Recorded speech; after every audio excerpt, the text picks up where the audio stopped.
Granny, you out here? I'm over here, Jed. Granny, is that you? Shucks, no, Jed. I got prettier feet than that. Prettier drumsticks, too.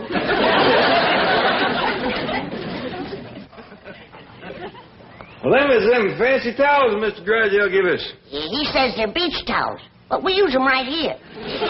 Granny, we've got company coming, and I reckon you'd like to get some victuals going. Who's coming? Well, one of them rich, high society Beverly Hills fellows named of Armstrong Doozer McHugh III. The third what? Third Armstrong Doozer McHugh, I reckon. You mean to tell me that them McHughes named all three of their young'uns the same name? I reckon that's it. Well, it's none of my business. But dogged if I can see where Armstrong Doozer is such a good name. Kind of confusing, too. I reckon that's why they call him first, second, and third. How's this feller get acquainted with us? Well, he ain't yet. Jethro invited him over here to meet us, but between you and me, I think it's Ellie Mae he wants to meet. Yeah, Jethro's always bragging about his pretty cousin.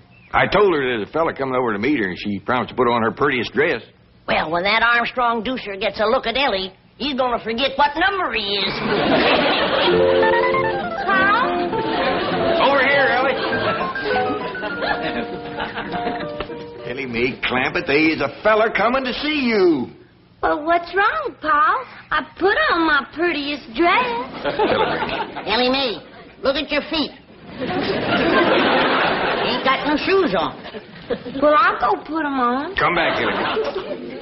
I just can't think of no quicker way to kill a romance than to meet a feller toting a skunk in your arm.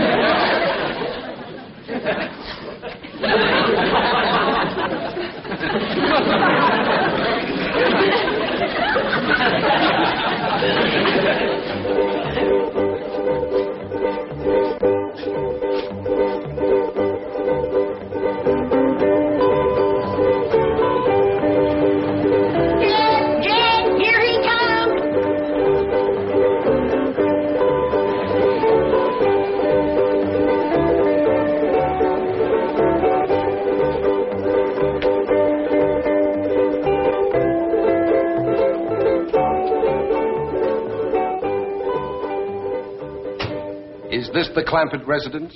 Yes, sir. Thank you. He's older than I figured. And wearing a uniform. Jethro didn't see he was in the Army. It's all right, Jed. It's Confederate grades. Well, howdy there. I'm Jed Clampett. This here is Granny, and I reckon you must be Armstrong Doozer McHugh III. Oh, yes, sir. The second? No, ma'am.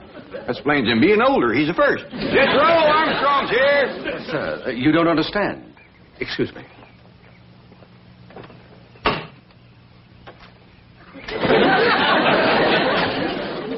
Mr. Clampett, I am Armstrong Doozer McHugh III.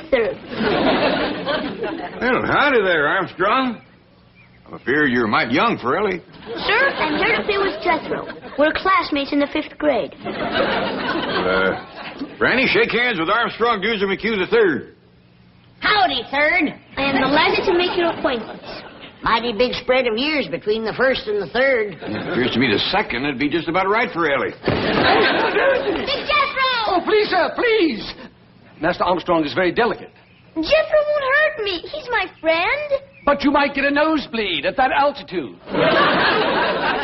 Master Armstrong is under the care of several specialists. He's very sickly. Wilkins, please. Last week we had nurses around the clock. Even got a sick clock. Master Armstrong, please. You're not to get excited. Would you like a tranquilizer? No. Come on, everybody. Let's go in the house. I got some victuals cooking. One moment, please. I must go in the house before Master Armstrong. I'm sorry about Wilkins, but he has his orders.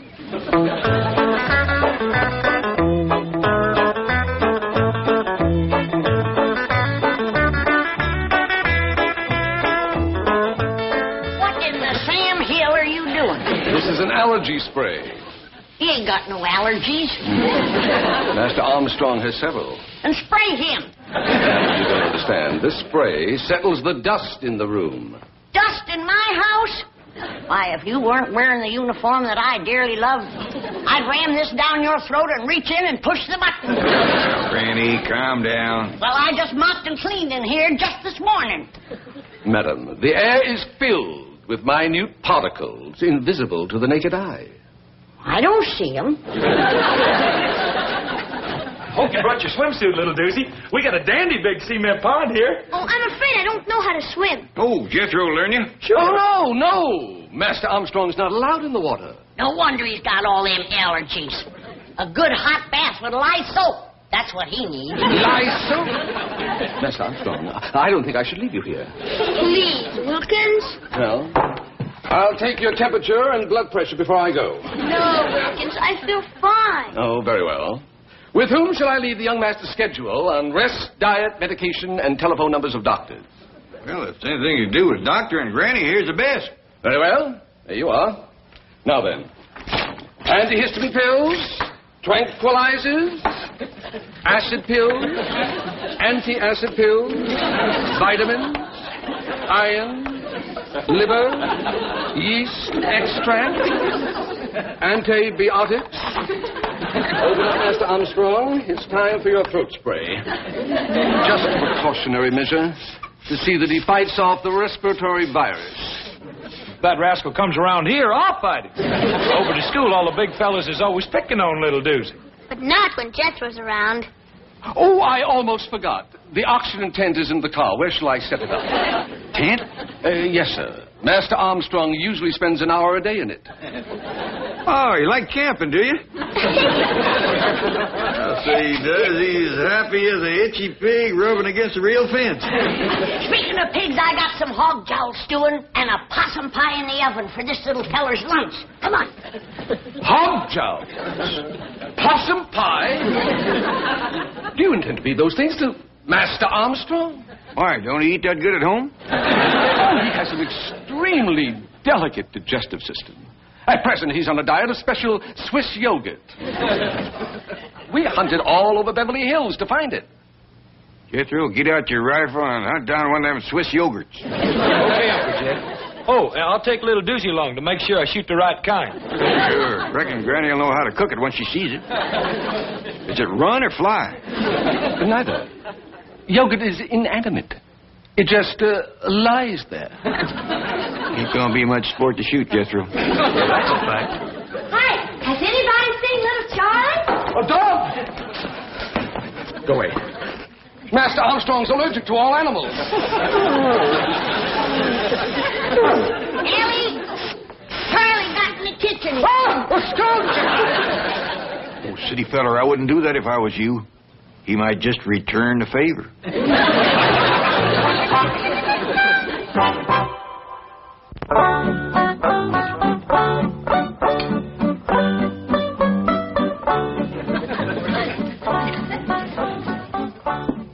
Oh, I'm sorry.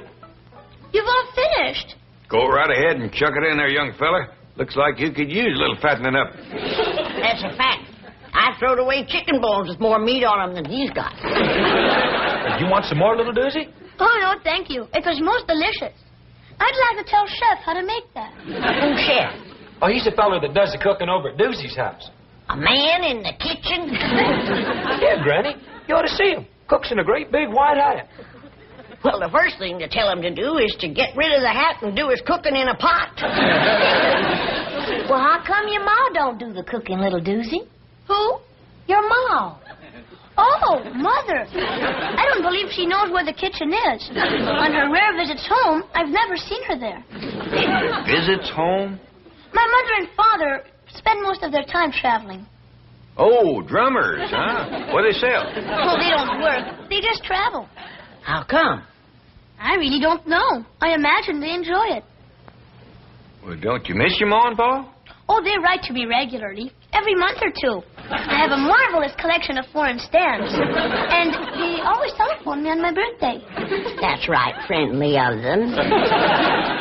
Well, who looks after you, little doozy? Oh, mostly the governess. Governess?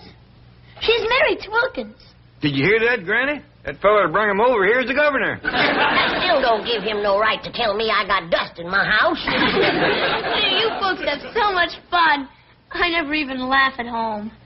Well, little feller, anytime you feel like busting out laughing, you come right on over. Excuse me.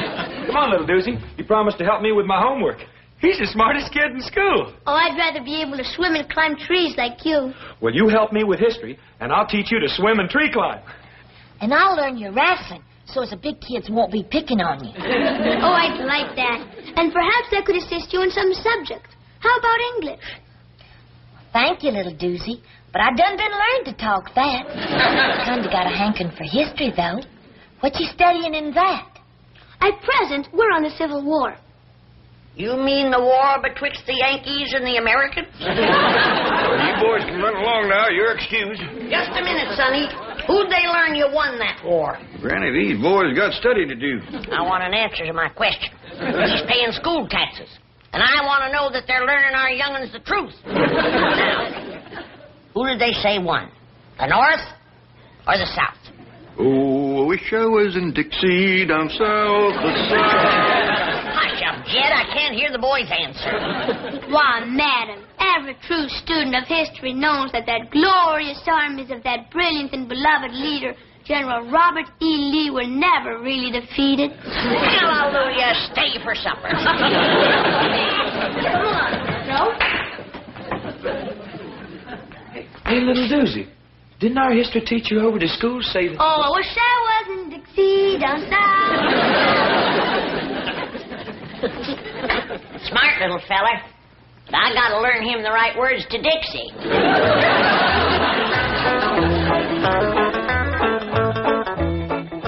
I spoke to young Master Armstrong, and he told me to tell you that he ain't ready to go home yet. He's having too much fun. He's not permitted to have fun. It's bad for his blood pressure. Well, I'll tell him when he comes down out of the top of that tree. He's in the tree? Say, that little rascal can climb like a squirrel. As soon as his hands get toughened up, he'll be as good as Ellie Mae. I insist upon taking him home immediately. I told you, he don't want to go home yet. That makes no difference. He's going. Hold on a minute.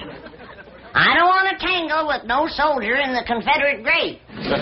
This is not a Confederate uniform. Now remove your hand and lead me to Master Armstrong. And if I don't? I'll have to take him by force. Is that a fact? Like Grant took Richmond. What did you say? I shall take him like Grant took Richmond. That's what I thought you said.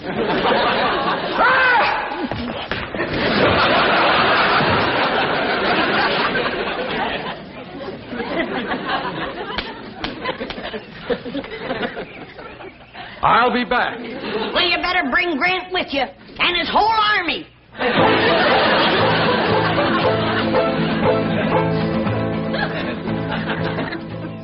But, operator, I must talk to Mr. or Mrs. McHugh. Have you tried Rome? Paris? How about Zurich? Well, try Zermatt. Maybe they're climbing the Matterhorn. Well, try anyway. Maybe their hotel has a long extension cord. Operator, this is urgent. I thought I told you to skeet out. Call me back. My area code is 417 zone 328, and this is mobile 089-303-52. Never mind. I'll call you.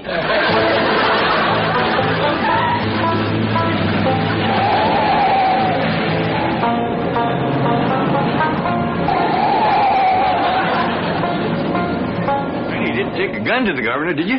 He ain't no governor. He ain't even a Confederate. And what's more, he ain't got all his turnips. You mean he's rich? He was a-sitting in his automobile pretending to be talking on a telephone. I wonder how come so many of them kinds seem to wind up out here in California.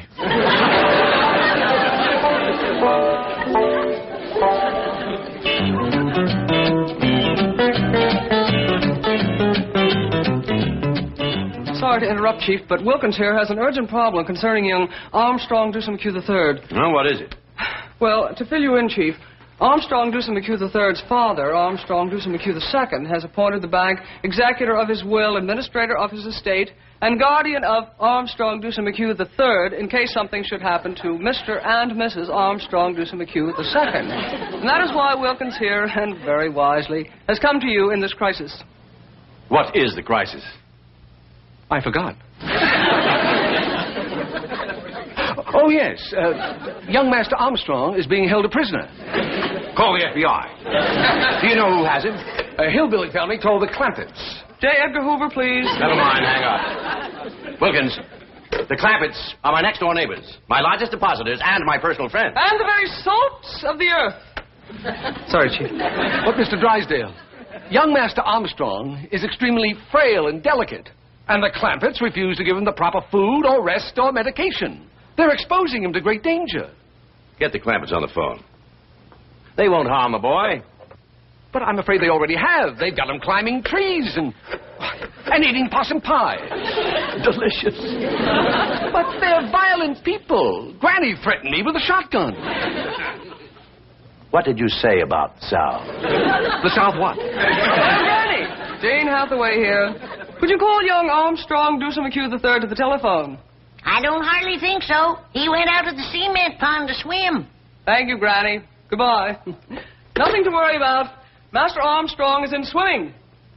But he doesn't know how to swim. But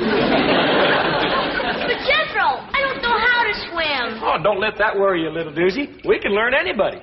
Why, heck, LMA even learned her cat. Come on, Rusty. Look there.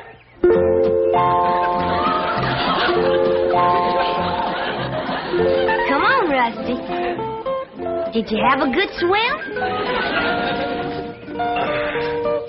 See, little doozy? There's nothing to it. Now, you just watch me and do as I do.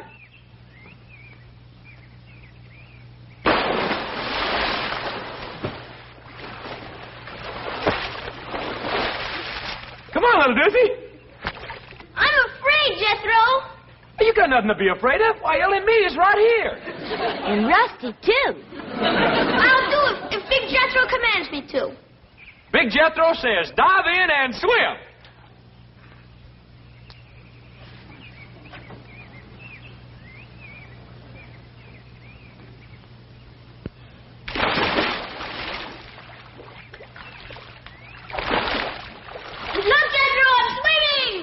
You sure are, little doozy. You just done swum right out of your swimming suit.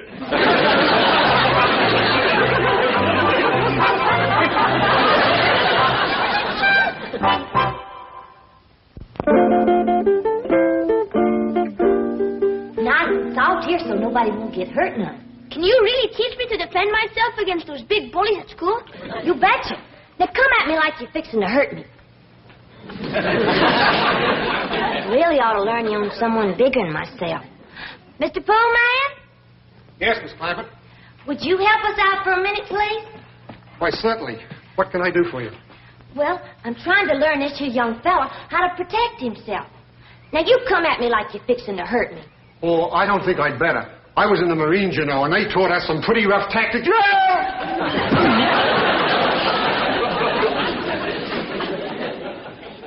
By any chance, were you in the 3rd Battalion?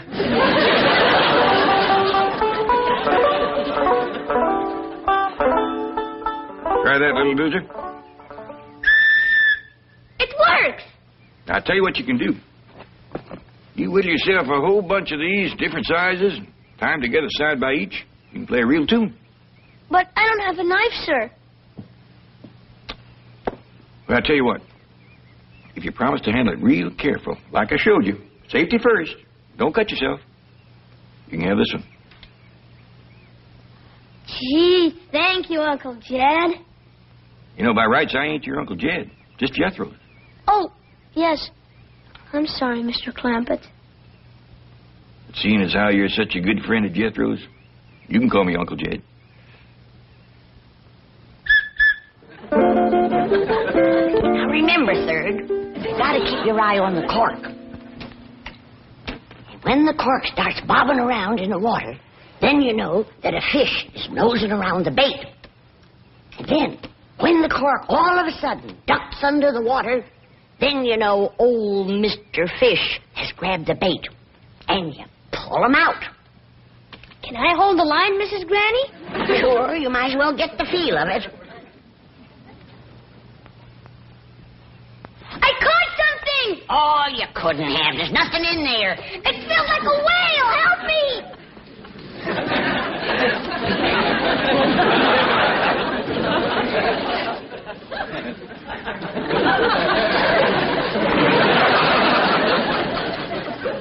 figured I'd let little Lucy see what it was like to catch a big old catfish. You hold it kind of loose this way. You bring your arm back, and just as you let it fly, you give it a little spin. You watch. Perfect ringer, Uncle Jed. Yeah. Now, you try.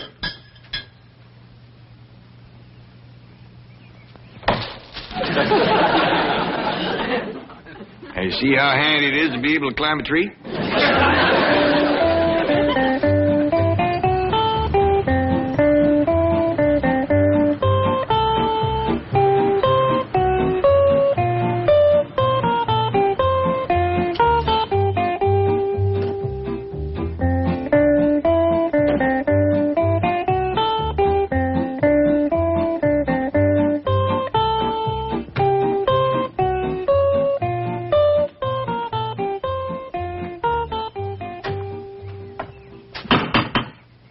Now, be of good cheer, Wilkins. I am confident that we shall find everything here in possum pot. Apple pie order. Howdy, Mr. Drysdale. Well, Miss Jane, Mr. Wilkins, come on in. Gonna bake a tater pie to give to little Dude. And it'll taste so good his toes will curl up in his shoes. To bake a tater pie, it takes a lot of possum fat. I don't think that feller chef can bake it in his hat. Greetings, Granny. Oh, Manny. Thought I told you to secede from these parts. Manny. Madam, I demand to see Master Armstrong immediately. Don't wake him up. He's taking his nap. Yeah, you see, he's getting his rest. Needs it, too. Poor little feller's all tuckered out. Which bedroom is he in? Napping right out there in the sun. The sun! His skin is far too sensitive to be exposed to ultraviolet rays.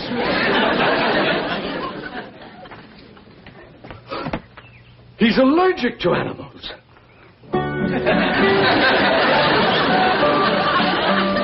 Wilkins, I'm not going home. I feel fine.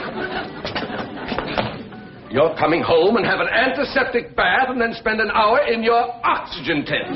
Wilkins, I'm not going. Then I'll take you by force. You will. Like Grant took Richmond.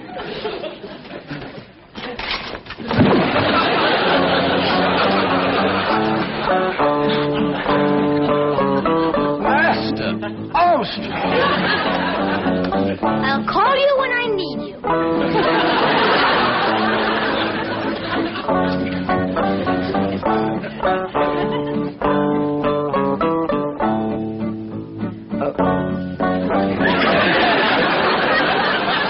Go away. Scat. Scat. Scat. Scat. I wouldn't do that if I was... I